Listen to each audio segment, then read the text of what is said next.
So I think the first thing to start with is, what is a record label and what actually do they do?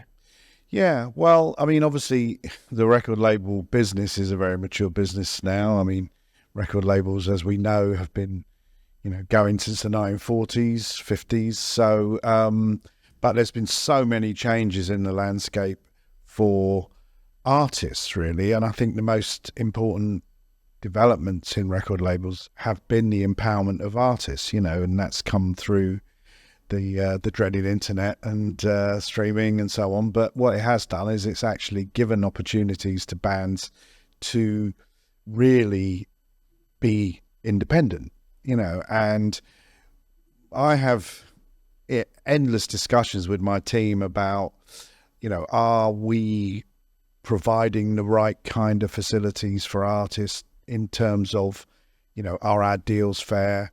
Do we provide something that they can't get from just putting out their records themselves and putting them up on DistroKid or whatever? And so we've really worked hard over the last 6 or 7 years with the backing of Marshall to try and create something that is different. There are a lot of different offerings. So when someone says, what is a record label? Well, they just come in so many shapes and sizes now.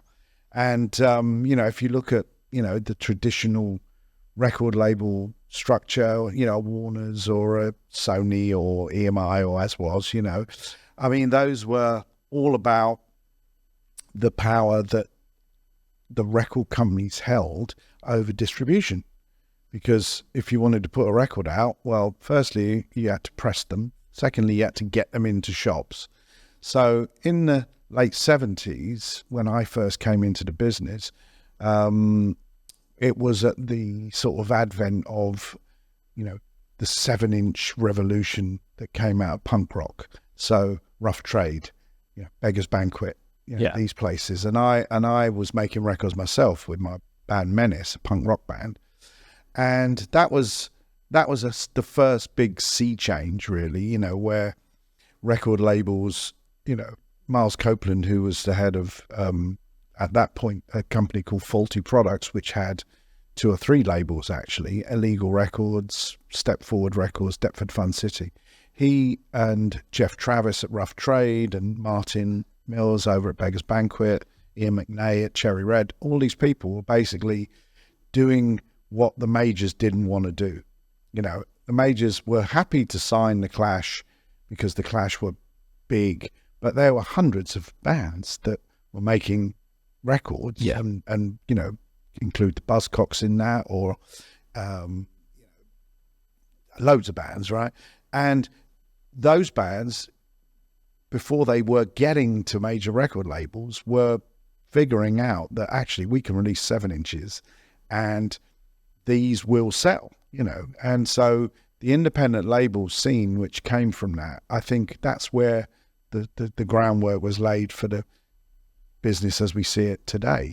So a record label's primary function is to assist the artist in putting music into the market in the most effective way.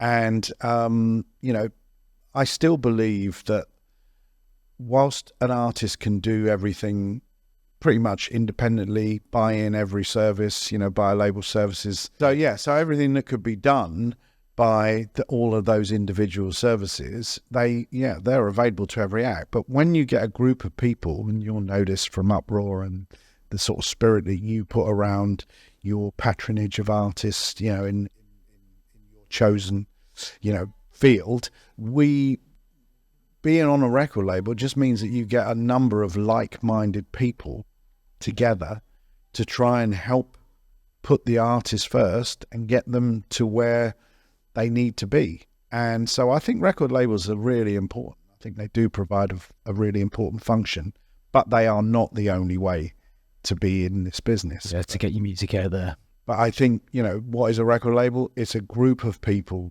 who work together to try and increase the potential for the artist to have a career.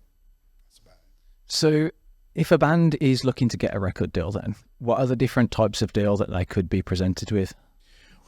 Well, certainly that's there's myriad options, right? So when we created Marshall Records, we created something that was designed to provide the artist with more equitable terms on the revenues, because, there are a lot of deals around. The original record deals for artists would be a royalty, sort of 20%, 18%, 15%, 12% in the old days, and lots of different deductions when they worked out how to actually pay the artist. So I think the big change came when it was, okay, what's the most equitable split we can give a band? 50-50. Okay, 50-50. Wow, okay, so that's after paying for the videos and the tour support and paying for a PR campaign if you're hiring outside people. The split of the proceeds was 50%. We upped that to 75%. And people said, that's insane. How can a record company, live on that? And of course, Marshall is different. We don't live on the profit from a record. We're selling other things. But the average deal for a record company with, for a band with a record label should be no less than 50% of the proceeds after the costs have been covered. Is that sort of typical today? That is pretty much now. You'll still get record labels. It's an important definition to remember, which I think a lot of people forget, right? This is still a risk-return business. Not so much for Marshall, because, as I say, we're in other businesses. You know our amps, right? Yeah. So, but let's say a record company that just exists purely to release music. Well, there's got to be some upside for them. It's not all, they've got to live on it, right? So 50%, I think, after the costs have been recovered, because the record label should be paying for the recording, should be paying for the videos, should be paying to promote the music, and in return, the artist is granting the rights to that company to exploit their music in as many ways as they can. The 50% net share, I think, is the fairest way. And I think any record labels that say, oh, well, we'll give you 20% or 30%, I just think that's out of date. And I think 50-50 split after recovery of the costs is fair. That's what I think. When the band is recovering the costs and they're recouping, where does that money come from, and how would they see the split? Well, that comes in from revenues from selling, streaming. So, obviously we know that streaming revenues are small, but they do come in, and some bands get into the, 100 million streams, there is some money. And if your, algorithm is good and you keep streaming and you've got a catalog that builds, that will, flow through in time. So that is one way of recovering that money. The other way, of course, is selling vinyl. Vinyl is expensive to make, but if a band has a following and the record company are putting that vinyl into the market, the vinyl can produce much needed revenue. And CDs. And obviously bands have the opportunity to buy stock from the record label who are putting up the cost of making it and paying the publishing costs and so on. So, and then the band can sell that on tour. So they get double return, because they're not only paying in to recover the costs of putting that record out, but they're also selling a profit on their merch table. So these are the primary ways. And then, of course, there are the societies that will collect performance royalties, PPL, and so on.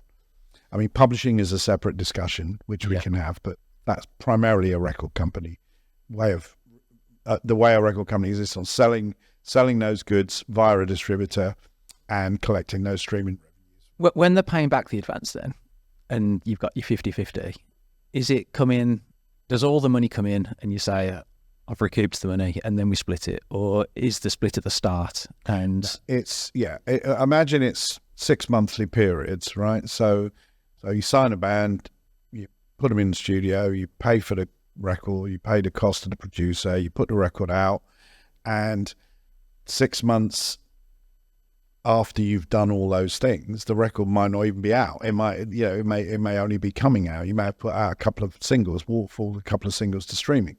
So you won't see the revenues on that record for 12 months. So the most likely scenario is you won't see anything in that first 6 month period.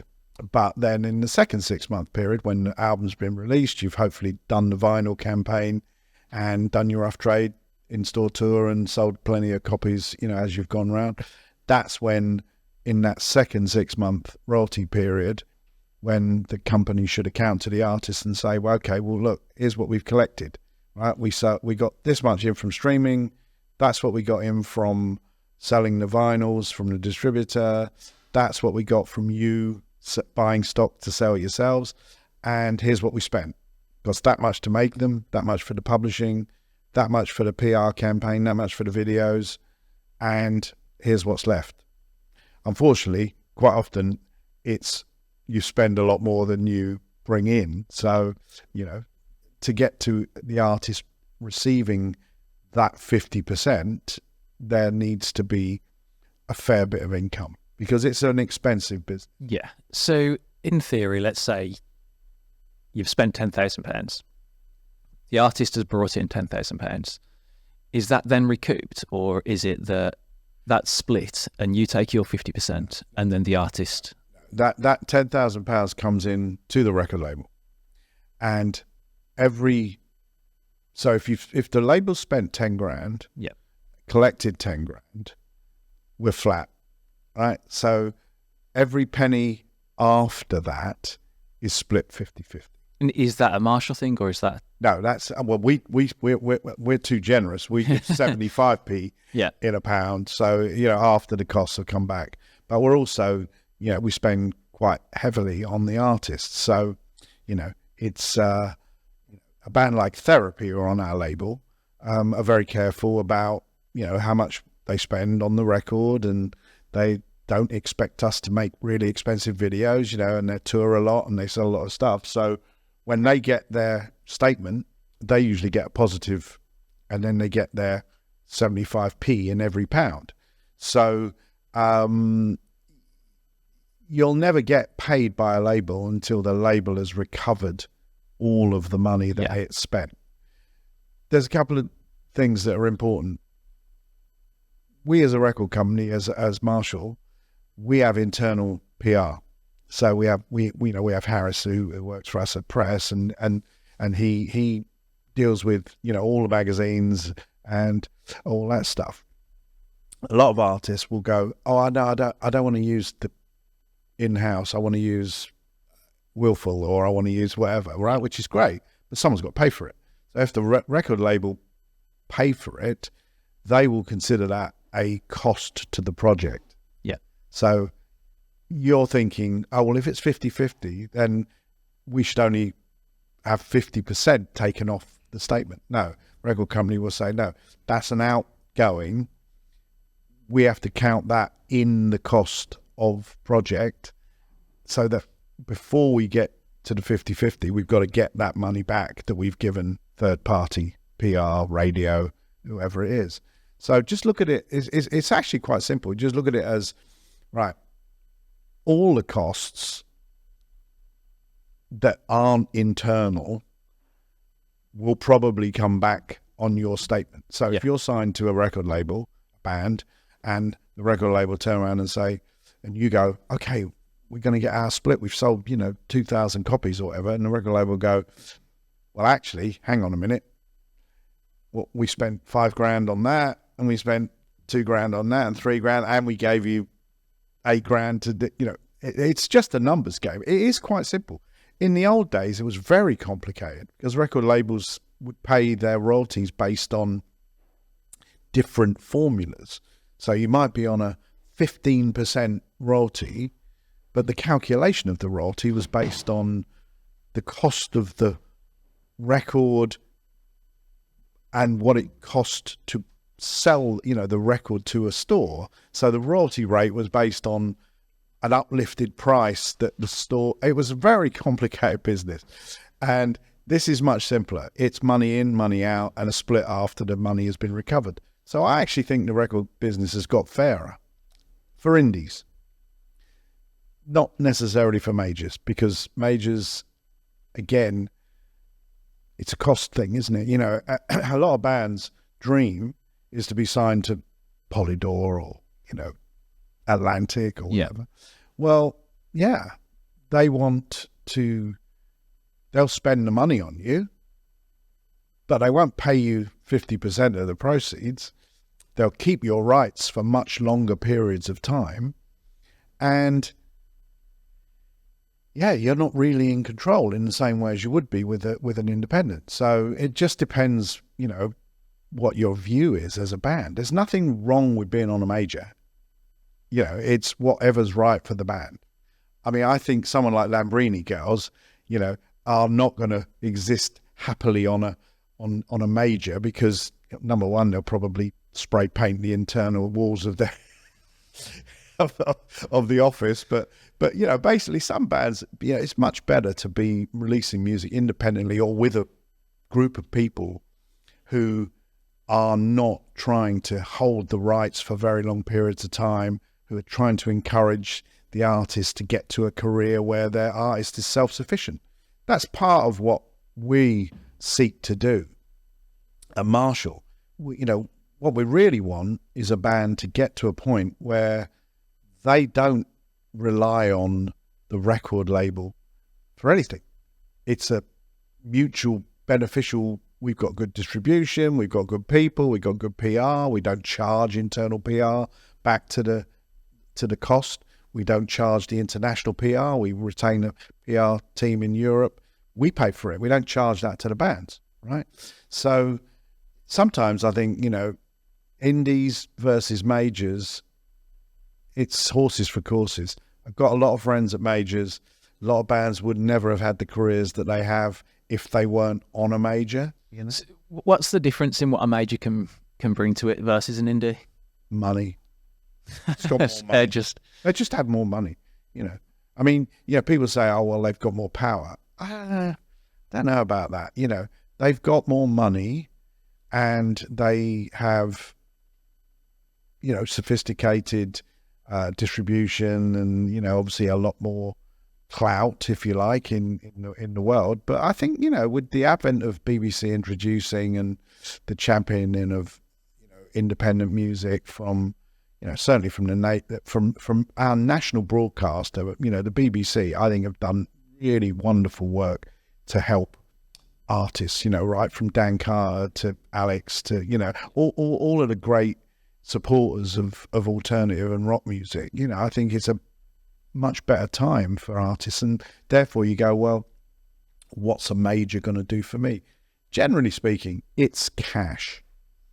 It's the ability to say, well, I might be able to give up my job now because the record label have given us enough for us all to have, some money instead of having no money.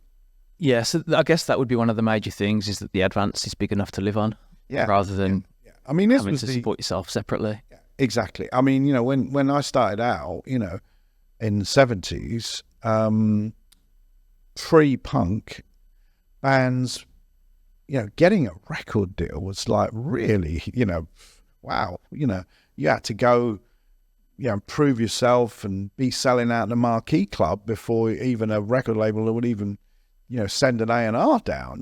There was no such thing as, everyone releasing independence. You had studios, and people might take a risk on paying for the band to go in the studio, but then those people wanted to own the rights of the music. Yeah. Right? And they might license that band to a major. But generally speaking, major labels controlled what happened in the business. So what would be the difference then, touching on that, between a record deal and a license deal? Well, a license deal is where you've already made the record, right? So some way that you and your band have gone into the studio and you've now got, it's mastered and it's listenable and it's good, and everyone says, right, okay, what are we going to do with that? Well, if you go to a label, Earache or Marshall, or I don't know, pick one, right? Yes. And the record's already made, and they want that sign you, well, then that is a license by definition, because they'll basically say to you, we want to put out that music and control it for a period of time, right? These days, the ability to make records is, everyone's making records. No one's waiting for the label to come along and pay.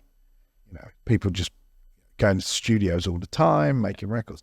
So a license, all our deals, actually, again, giving away the Marshall sort of trade secrets, all our deals are licenses, because after the time that we've got the right to release that music, we just give it back to the bands. So even if we paid for it, we still give it back. We don't keep it. It's theirs. So what do those rights sort of look like? What is it that you're actually buying the rights to? Is it the physical product, or? You're buying the rights to exploit that music in mainly recording distribution. And obviously, if you get synchronization requests, you technically control that master. So if someone wants to put that music in an advert, you might not control the music publishing, but you control the master. So if that's been licensed to you, record label, or you've paid for that recording, you would be the one that would say, oh, you want to put that in an advert? Well, in order for you to use that music, we want this much money, right? And the music publishing, which again, you need to talk about if you're talking about trying to educate musicians